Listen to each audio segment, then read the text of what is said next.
Assalamualaikum warahmatullahi wabarakatuh. Salam Om Swastiastu, Namo Buddhaya, salam kebajikan dan salam sejahtera untuk kita semua.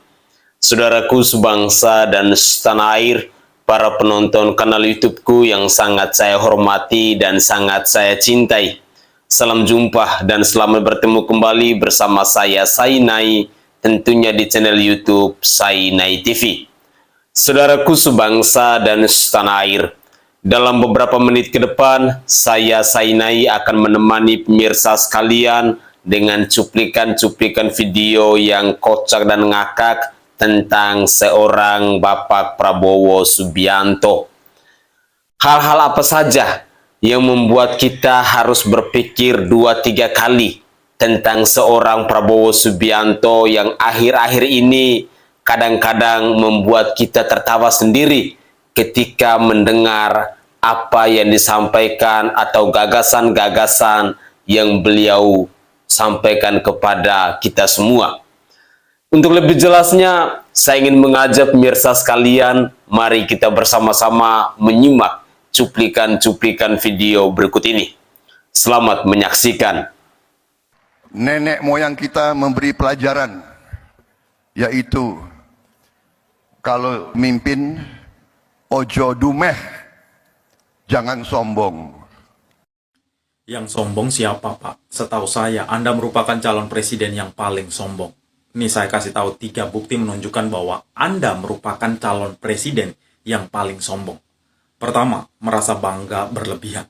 Di sini, Anda terlalu percaya diri karena mendapat dukungan dari Jokowi. Bahkan, belum pemilu saja dirimu sudah mengklaim bahwa akan memenangi dalam pertarungan politik kali ini. Yang kedua, menganggap diri besar dan hebat. Hal ini terlihat dalam debat kemarin, di mana Anda menyerang Anies mengenai persoalan demokrasi. Padahal pertanyaan Anies soal demokrasi menyangkut kebebasan bicara, tapi yang terjadi apa? Anda secara sengaja menggiring opini membahas persoalan demokrasi mengenai pemilihan gubernur yang jelas-jelas di sini Anda ingin menunjukkan sikap arogansimu, bahwa tanpa dirimu, Anies tidak ada apa-apanya. Terakhir, menghina orang lain. Lagi-lagi, ini persoalan debat kemarin, mengenai putusan MK yang mempersoalkan batas usia capres-cawapres. Padahal, debatnya sudah selesai. Tapi yang mirisnya, ketika dirimu berpidato di ribuan kader Gerindra, Anda secara terang-terangan menghina Anies dengan bahasa yang kurang pantas. Jadi sadar, Pak, bukan calon pemimpin lain yang sombong, melainkan dirimu itu sendiri. Sorry ya. Sorry ya.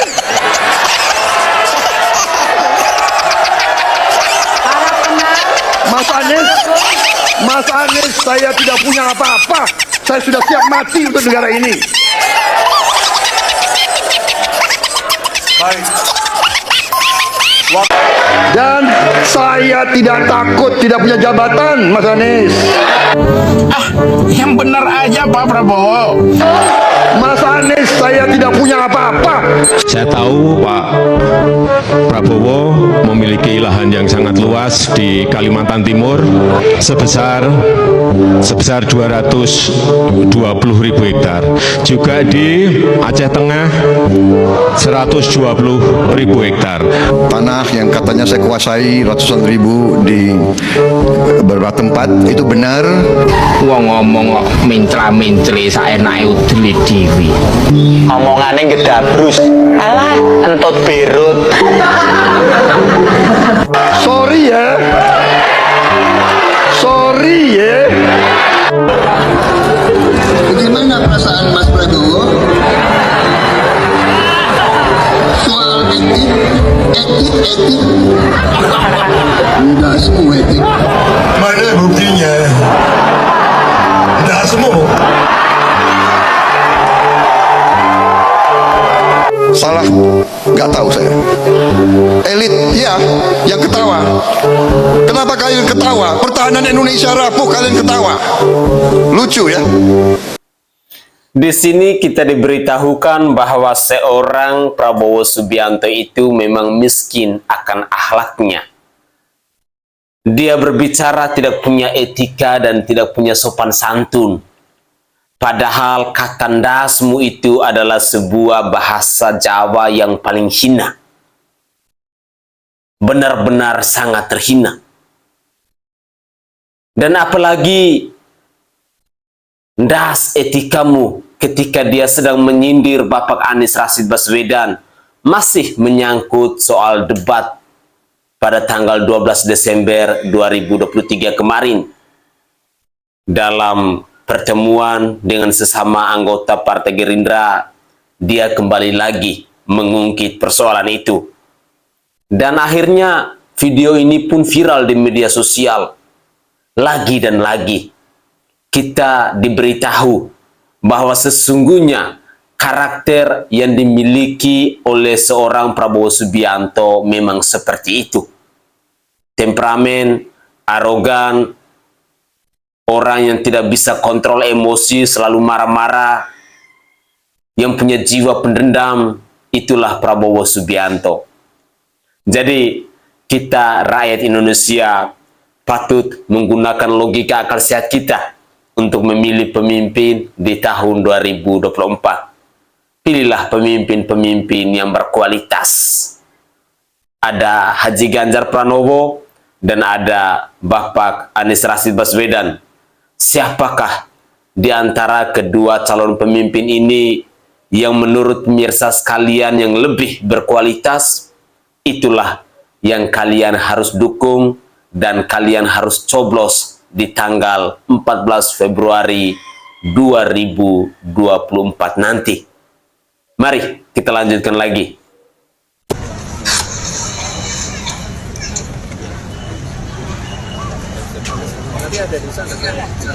Ada aksi pengusiran dan adegan membingungkan.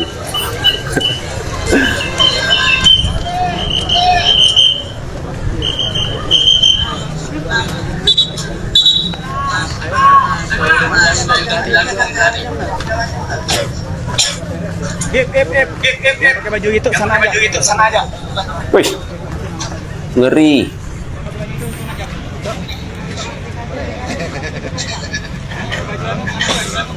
Iya, Bang.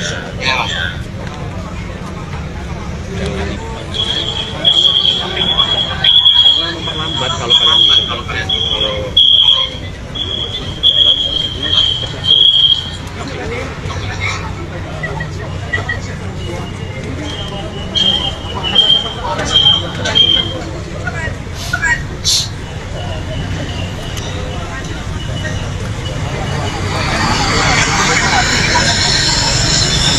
Mari kita saksikan bersama-sama adegan dari Gibran Raka Buming Raka. Lari sana lari sini tidak jelas. Coba kita perhatikan di sini.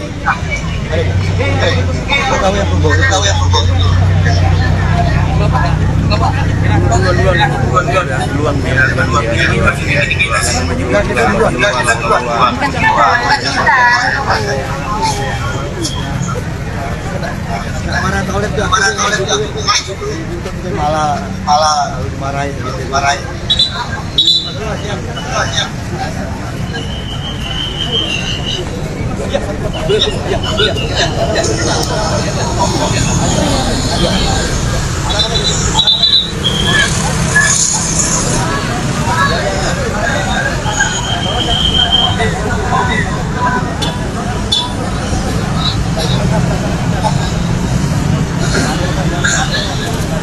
Ini lagi terima amplop nih ya.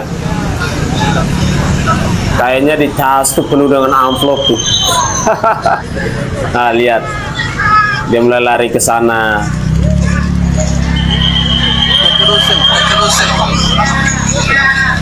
Lanjut, Pak. Nah, dia cabut amplopnya, dia kasih. Nah, itu bagi-bagi amplop.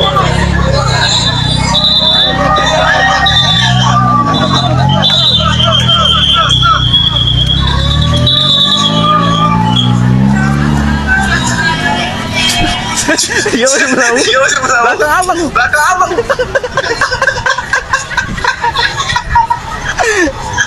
Lagi. Jadi yang dibawa dengan tas nih rupanya bawa uang kayaknya dia. Kita perhatikan saja.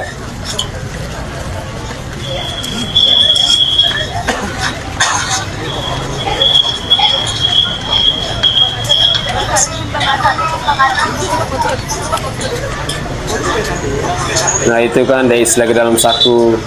Nah kasih lagi.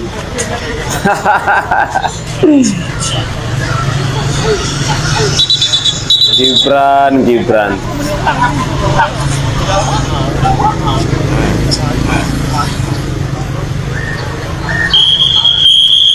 Mundur wir, cawapres gua bagi-bagi ilmu bukan.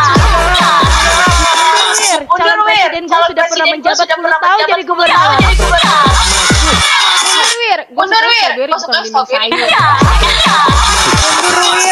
wir, dia minum asap sulfat.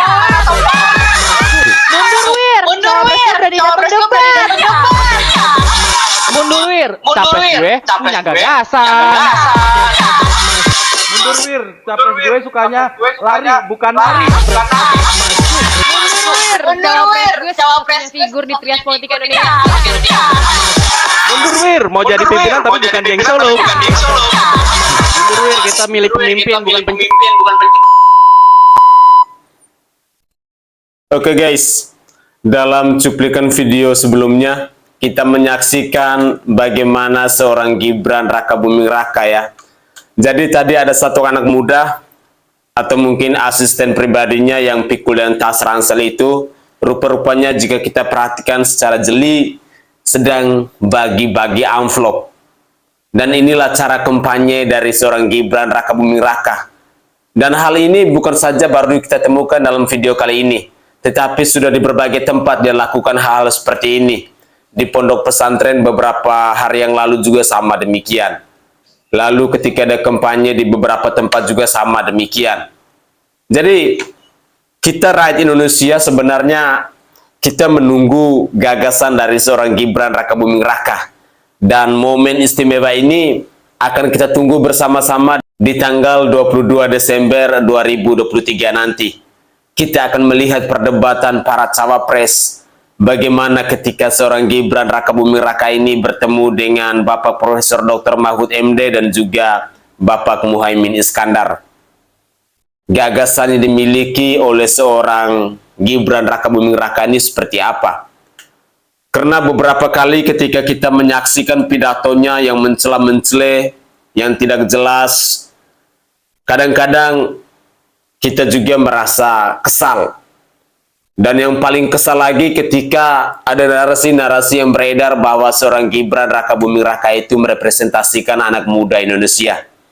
Tapi setahu saya, tidak ada anak muda yang pelangap-pelongo seperti itu.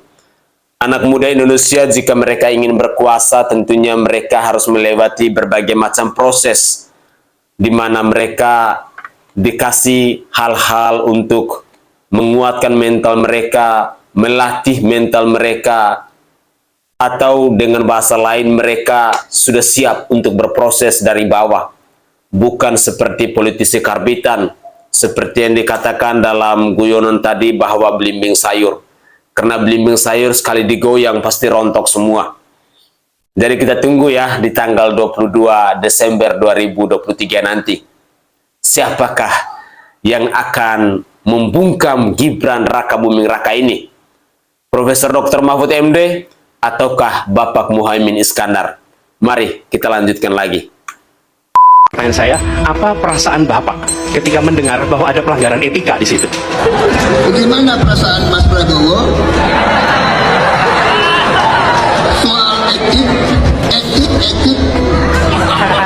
Tidak semua etik. Hukum dan demokrasi dianggap sepele oleh Prabowo.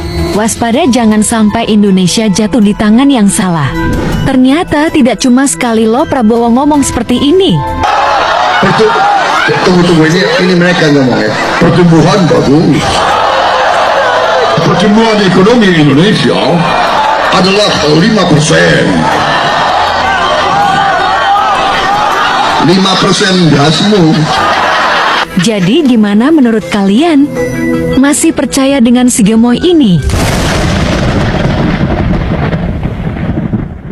Tolong jangan panggil saya Eyang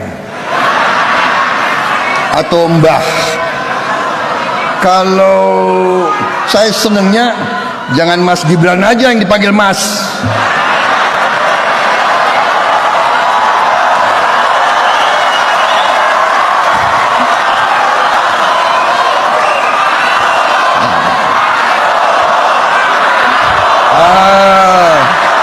Begitu dong.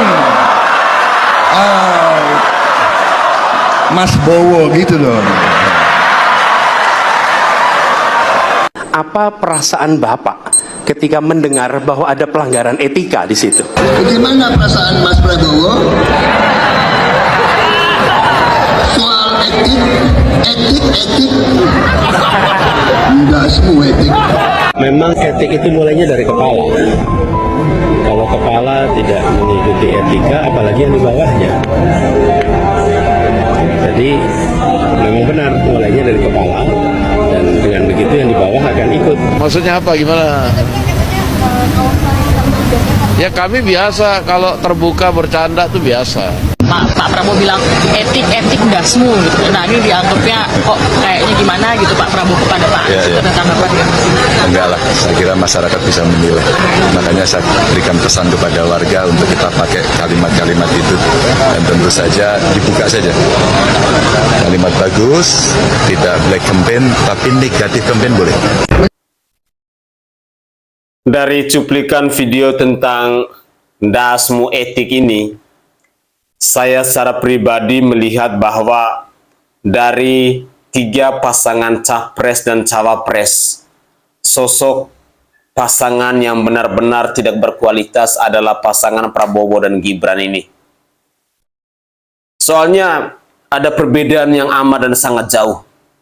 Ketika kita melihat Anies Rashid Baswedan dan Bapak Haji Ganjar Pranowo, ketika mereka tampil di debat beberapa waktu yang lalu, dalam adu gagasan, ide, dan hal-hal yang mereka sampaikan itu memang benar-benar terarah. Tetapi ketika kita menyimak apa yang disampaikan oleh Bapak Prabowo Subianto ini, rasa-rasanya Bapak Prabowo Subianto seolah-olah saat tampil di debat itu ada rasa beban, ada rasa panik yang ada di dalam dirinya. Sehingga ketika adu gagasan dalam suasana debat, Prabowo Subianto tidak mampu lagi untuk mengontrol emosinya. Dan itu kita saksikan di beberapa momen yang dia menyerang secara pribadi kepada Bapak Anies Rashid Baswedan. Sampai-sampai Bapak Haji Ganjar Pranowo mengatakan bahwa saya maklumi Prabowo Subianto sedang menagih janji kepada Bapak Anies Rashid Baswedan. Tentu ini adalah sebuah contoh yang tidak baik untuk kita generasi penerus bangsa. Karena jika kita mau menjadi calon seorang pemimpin, hal yang paling penting juga kita harus mampu untuk mendewasakan diri kita, khususnya dalam mengontrol emosi. Itu adalah poin yang tidak kalah pentingnya. Selain kualitas, kemampuan kita, intelektualitas kita, mentalitas kita, dan lain sebagainya. Mari kita lanjutkan lagi. Itu saya keliling Jakarta, saya lihat gedung-gedung mewah, gedung-gedung menjulang tinggi, hotel-hotel mewah. Sebut saja hotel mana di dunia yang paling mahal ada di Jakarta.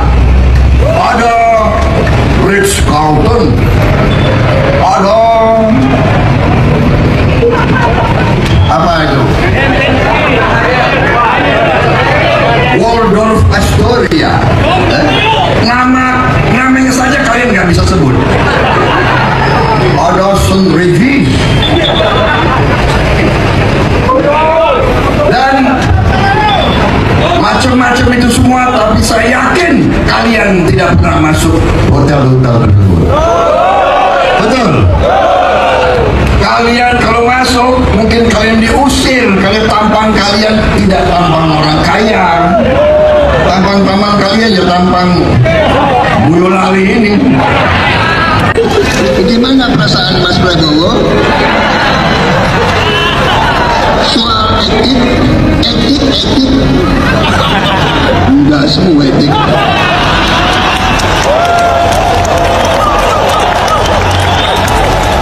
Bukan di antara keluarga, ya kan? Kan itu di antara keluarga kita bicara, dan itu kan bicara orang Banyumas biasa lah bicara. Gak usah dibesar-besar. Pak Prabowo, siapa yang suruh nanya? Gila ada calon pemimpin ngomongnya kasar bedah. Pakai ngomong ndasmu. Aduh, sekarang kalau kepalanya begitu gimana yang di bawahnya ya? Wajar lah kalau mereka kasar-kasar, ya kan? Kereta kan ngikutin pala. Nah, kalau palanya belok semua gerbong. Ya kan? Makanya sekarang pikir-pikir ulang dah kalau mau pilih-pilih pemimpin. Lihat bebet, bobot, watak semua. Ya. Masalahnya kita ini dipimpin 5 tahun, bukan seminggu 2 minggu. Salam akal sehat dah semua. Assalamualaikum. Sekarang begini, intinya rakyat yang putuskan, rakyat yang menilai. Kalau rakyat tidak suka Prabowo dan Gibran, nggak usah pilih kami, saudara-saudara sekalian.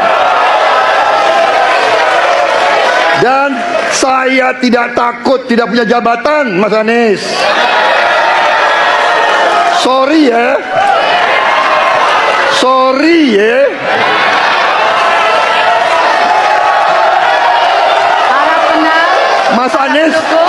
Mas Anies, saya tidak punya apa-apa.